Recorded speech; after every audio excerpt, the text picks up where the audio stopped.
The Tom Woods Show, episode 747. Prepare to set fire to the index card of allowable opinion. Your daily dose of liberty education starts here. The Tom Woods Show. Hey everybody, Tom Woods here. We're talking to David Howden today, and we're talking to him about a question that arose when a listener was in a debate with a friend, and the friend was saying there's no point in giving tax cuts to the wealthy because they're just going to take their money and put it in the Cayman Islands, whereas if we put the money in the hands of the middle class or the lower middle class, the working class, or practically anybody, those people go out and spend the money at retail stores, and this is actually what creates jobs. So it's the lower classes who actually are the job creators. It's not the idle wealthy. So this is the kind of thing in one form or another that we hear quite a bit. And I thought, let's see what good old Dave Howden has to say about it. Dave is the chairman of the Department of Business and Economics at the Madrid campus of St. Louis University. He's currently, this semester, serving as a visiting professor at Grove City College, which is the economics department of which is chaired by Jeff Herbener, our guest from episode 745. Now, I want to point out to you that the show notes page for today is tomwoods.com/747, and you have to ignore me when in my discussion with Dave, I say 746 because I recorded this in advance and I forgot about the debate, the Trump-Clinton debate, and that would have to be episode 746. So don't listen to me. Just roll your eyes when you hear me say episode or show notes page is 746. It isn't. It's 747. I'll try and find something juicy and helpful to put there for you. All right, and now here's my conversation with Dave Howden. Dave Howden, welcome back to the show. Hi, Tom. Thanks for having me.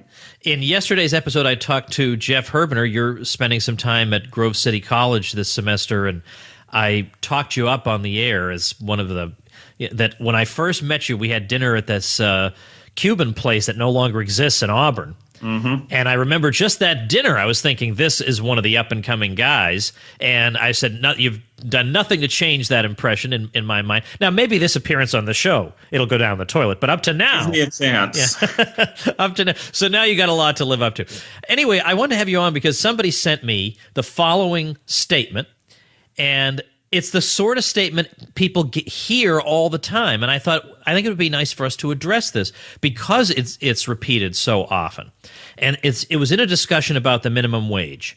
And somehow this discussion got diverted into a question of why tax cuts for upper income people don't do any good. And here's what the person said. Tax cuts for big business and the rich just wind up in Ireland or the Cayman Islands. However, if we put that money into the pockets of workers, they will spend it, and that will increase demand for goods and services. To meet that demand, business will have to hire, creating more jobs and prosperity.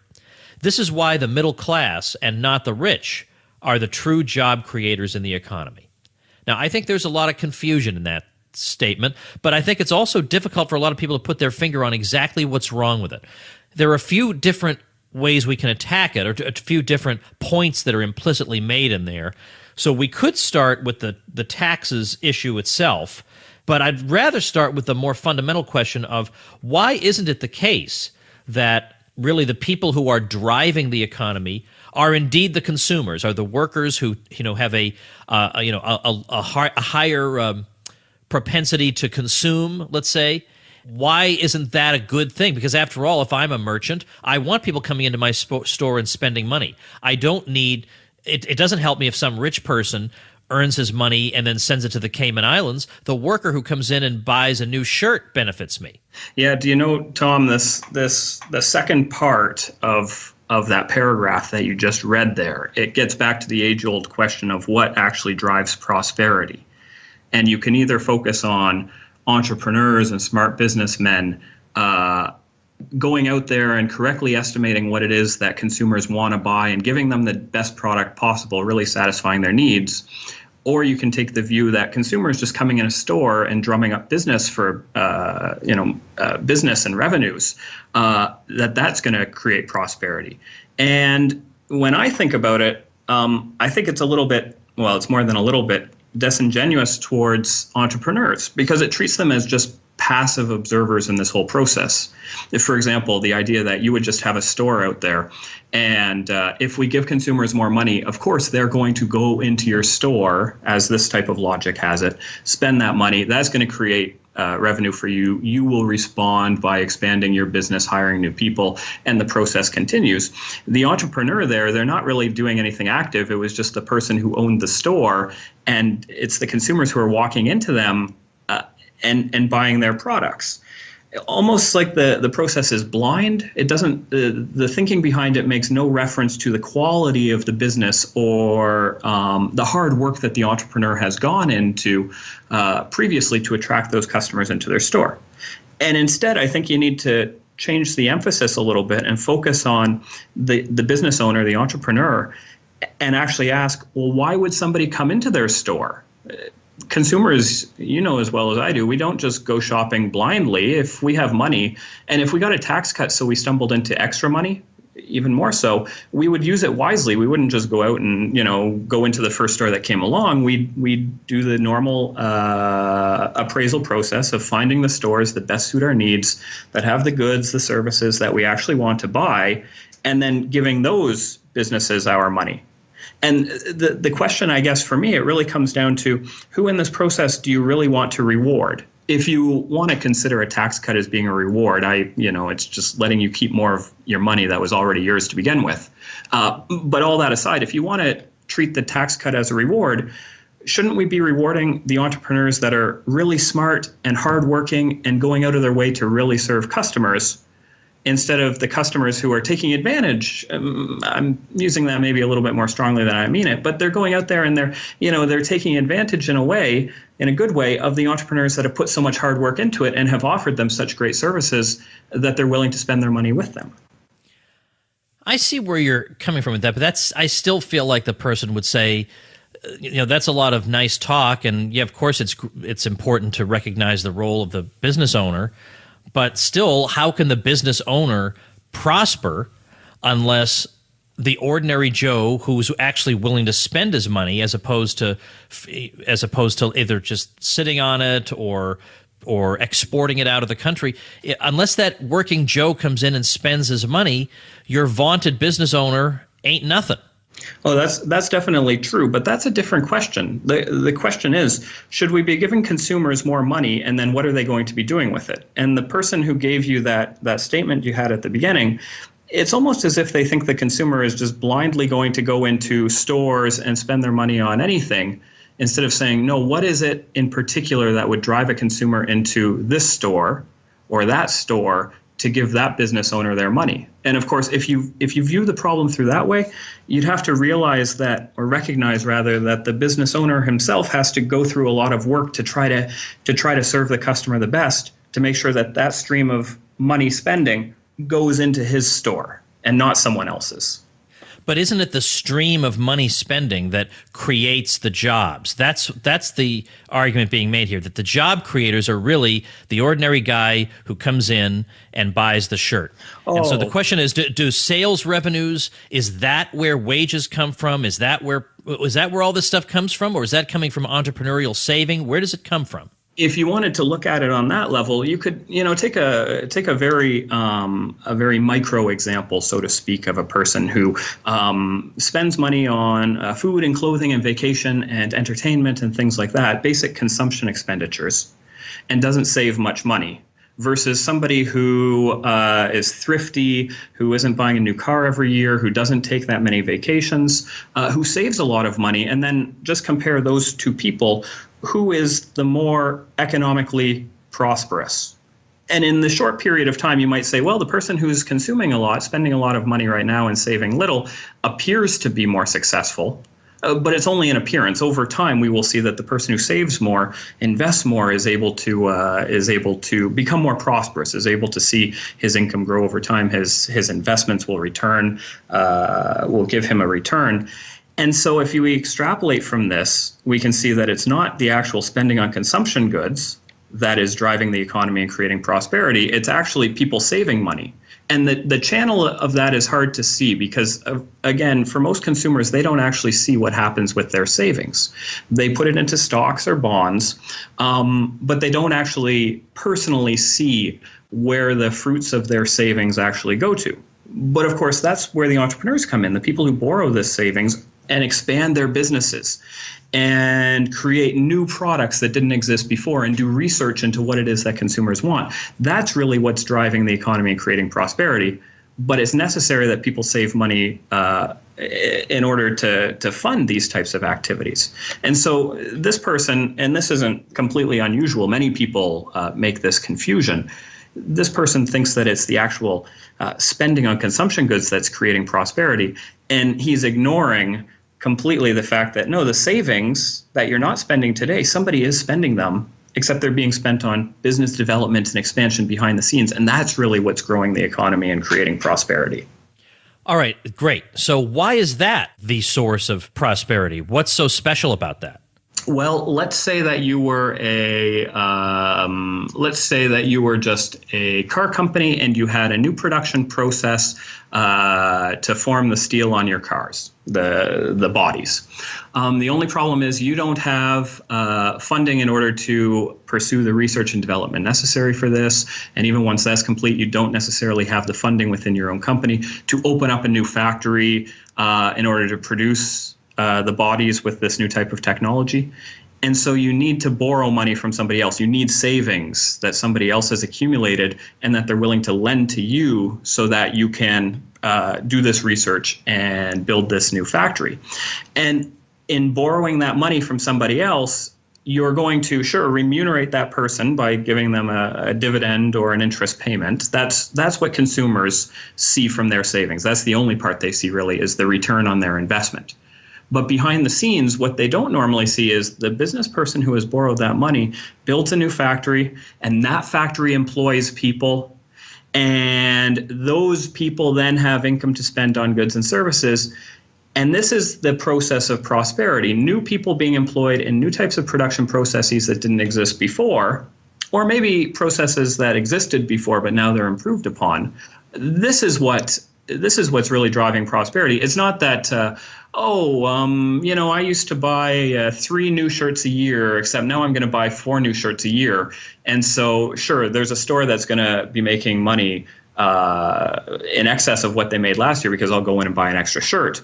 But that's relatively small potatoes. That's like a one-time shot in the arm, so to speak, that store gets. With the savings process, I'm going to fund an investment that will then create a whole new line of business, which will employ other people and so on and so forth. So it's the savings going into new business development that's driving prosperity, not just this expenditure on consumer goods that, by the way, have a lifespan on them. I mean, a shirt only lasts you so many years, but your business investment keeps feeding into itself over time. What about this image people have, though, of the rich as being people who just frivolously dissipate their money on ludicrous expenditures, and that these are not people who are, by and large, expanding business capabilities and so on. They're just people who enjoy leisure time and they enjoy conspicuous consumption. I mean, that's the way people look at it, and that's why part of the reason I think they have trouble seeing that there might be some social value to things that rich people do. Of course, because it's not sexy to show what business people actually do, the hard work that they put into it. Instead, we have People magazine and the news who want to focus on these very attractive, frivolous lifestyles that some rich people, far from all of them, by the way, but some rich people do pursue. But of course, in order to fund such a lifestyle, you must be doing something to earn income to support it. And that's the part that nobody ever sees. Like, nobody sees the business owner who's working 7 days a week, the small business owner who's working all weekend long, or evenings, or is home late for dinner with the family. Nobody sees this, and I don't think anybody particularly wants to see this because it's not exactly the happy part of the whole image. The hard work is the essential part. But people would rather focus on the fruits of that labor. And so, of course, all we see are, if we do see wealthy people, it's frivolously spending their money on vacations and lavish clothes and things like that. And again, that's far from everybody. That's only a very small proportion of people who are doing such things. But of course, we never really see what had to happen previous to these lavish vacations so that they could be funded. And that's the hard work that the entrepreneurs are really putting in. All right, let's pursue this a bit further after we thank our sponsor.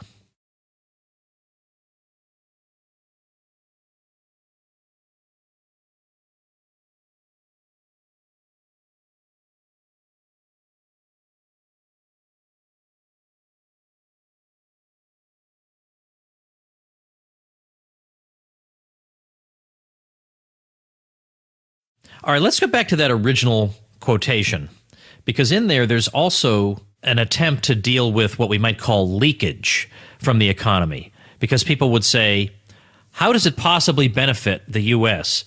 for some rich person not to be taxed? If the rich person were taxed, we could take his money and spend it on stuff here.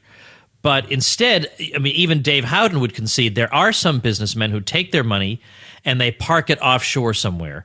How does that benefit us? Whereas if we were able to take, now leaving morality out of it, if we were able to take that money, we could build a bridge with it, and or at least we could put it in the pocket of a worker who could go and buy shirts at a store and help that store. How does some guy leaking money out of the economy do us any good?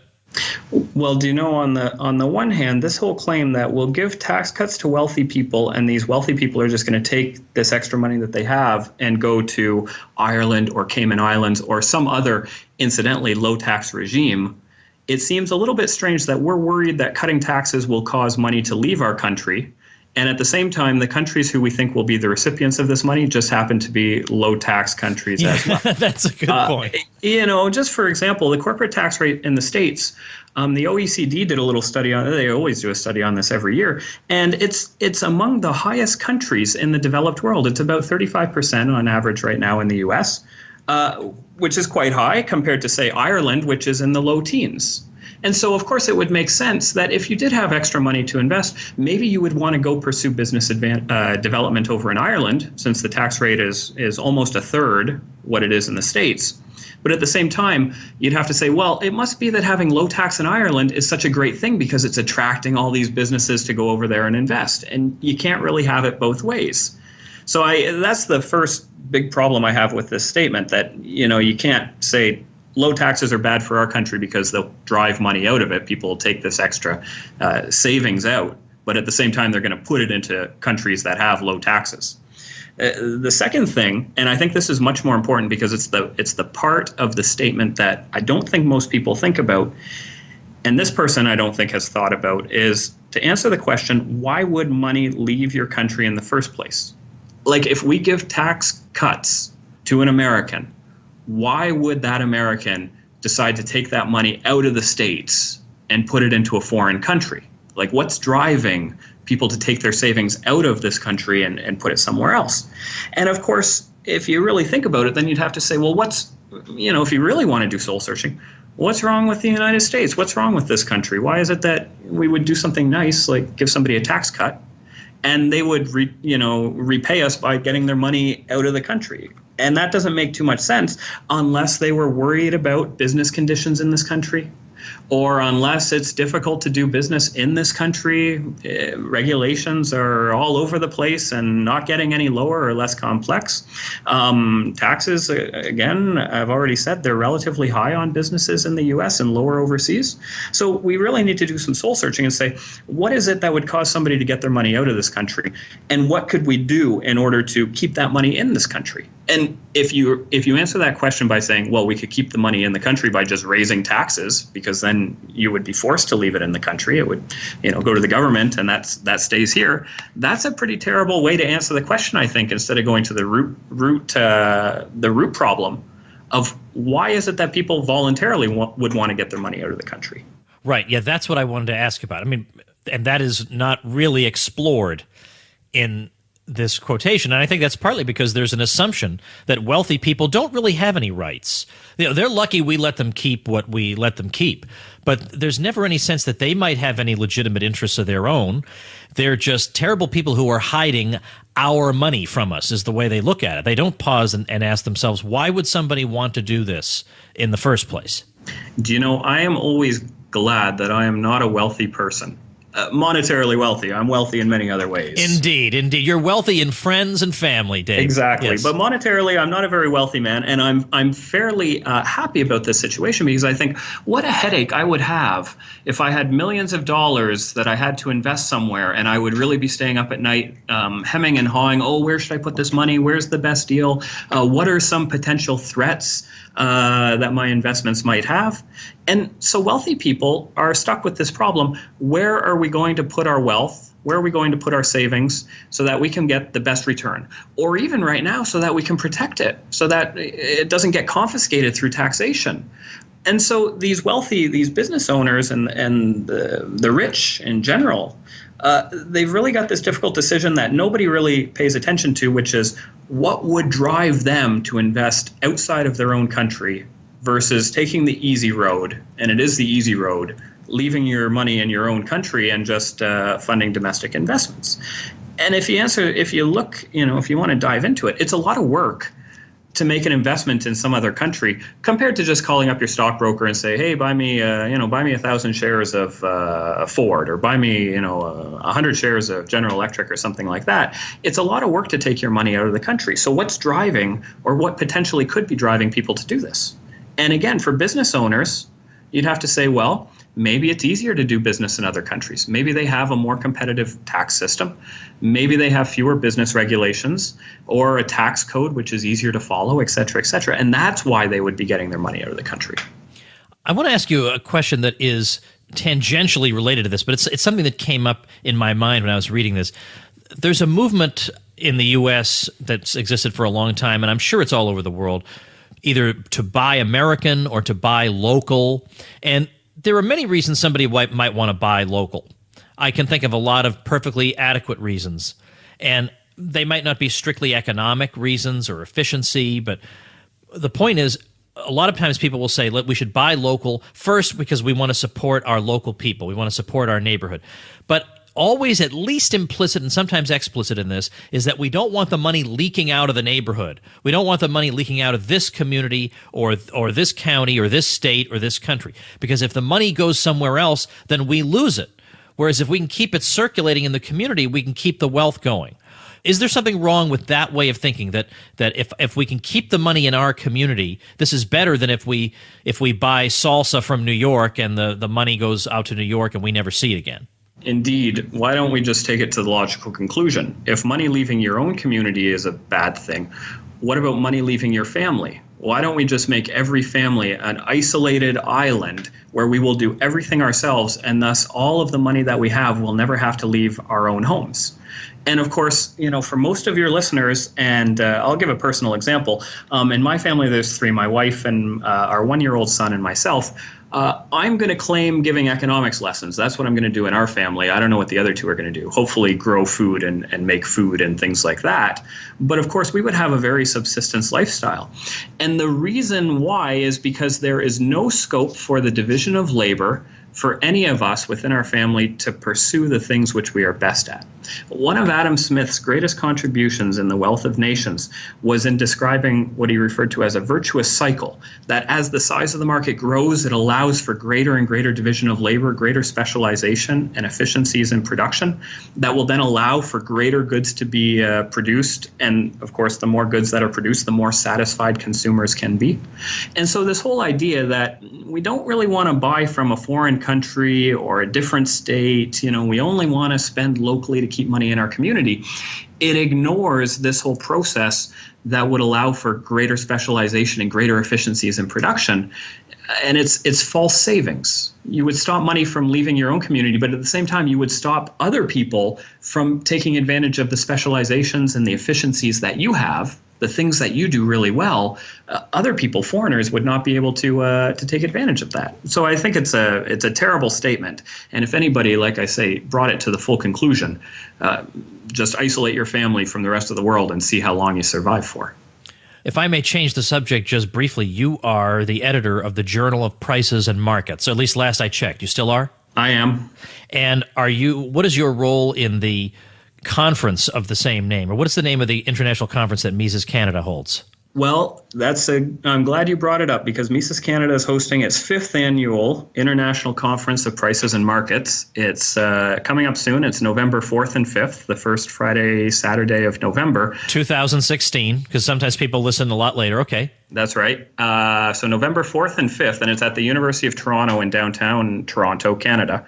So if any of your listeners are out there in Toronto or looking for a great weekend, a great Friday night and Saturday, I invite anybody to come on out. I will link to that, by the way. It's tomwoods.com/746 for today's episode. So I'll link to that event. I'll find the link and get it over there. In terms of speakers, I know you'll have papers and stuff. Is there anybody we might have heard of who'll be there? I'll be there. Other than you? Yeah.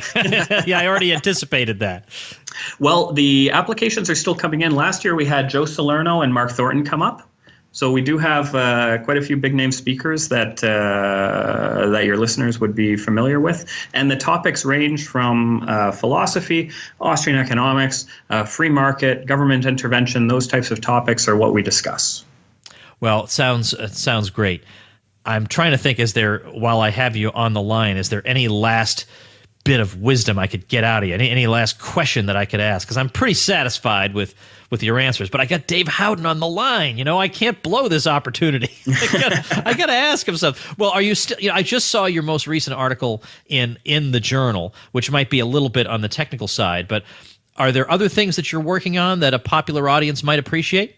Well, I'm teaching a class here at Grove City right now on the evolution of money in banking. Yeah, I want that course for a Liberty Classroom. That sounds really great. So tell us about it. Well, what we're doing, we're starting with we're doing a revisionist history of sorts of where money came from, what its origins were, what roles it serves, and then we're using this in the later part of the course to describe why the Federal Reserve exists. And it's an interesting question because in the middle of the 19th century, America had a fairly free market monetary system. We had private banks issuing money and, all things considered, a couple of quibbles here and there. It was fairly free market oriented. And then gradually over the course of the latter half of the 19th century, and then leading up to 1914, we ended up with a centralized, basically government agency in the Federal Reserve. So in the second half, we trace out all the little problems that happened over that 65-year period to describe why it is that the Federal Reserve emerged. Where did it come from? What are some of the terrible things? We know some of the terrible things that it's doing now. And we have some instances, we have some episodes in the past that we can look at for bad things that have happened because of it. But really, I want to look at all the little bad things that happened from government laws and money and banking in the late 19th century that resulted in the Federal Reserve being formed in 1914. Have you considered writing a book out of this after you're done with this course? I would love to if I can find the time. So I'm researching it. I've been researching it for several years, and then the course is an opportunity for me to organize my thoughts into something that flows a little bit more naturally. And then hopefully, if all goes well, I'll pound out a book, hopefully sooner rather than later, while it's still fresh in my mind. All right. Well, that sounds great. Well, I don't know. It's too bad. Here you are in the States, and I basically have no opportunity to see you. So it's unfortunate. Dave is normally in Spain and once in a while in Canada. But one of these days, I'll catch up with you. It was great to see you over the summer, and I know everybody listening appreciates your time today. So thanks a lot. Fantastic. Thanks a lot, Tom. All right, that's it for today. I got a bolt today, so no closing banter for today. Just a reminder, we got lots of great stuff coming up. I got a Walter Block versus Jan Helfeld debate. Anarcho-capitalism versus minarchism. That's coming up very soon. Lots of great stuff. In the next couple of weeks, I've actually done, I'm going to delay it a bit, but I've done a debate between Jeff Herbener and John Tamny on fractional reserve banking. What great stuff coming up. Thanks for listening, everybody. Become a smarter libertarian in just 30 minutes a day. Visit TomWoods.com to subscribe to the show for free, and we'll see you next time.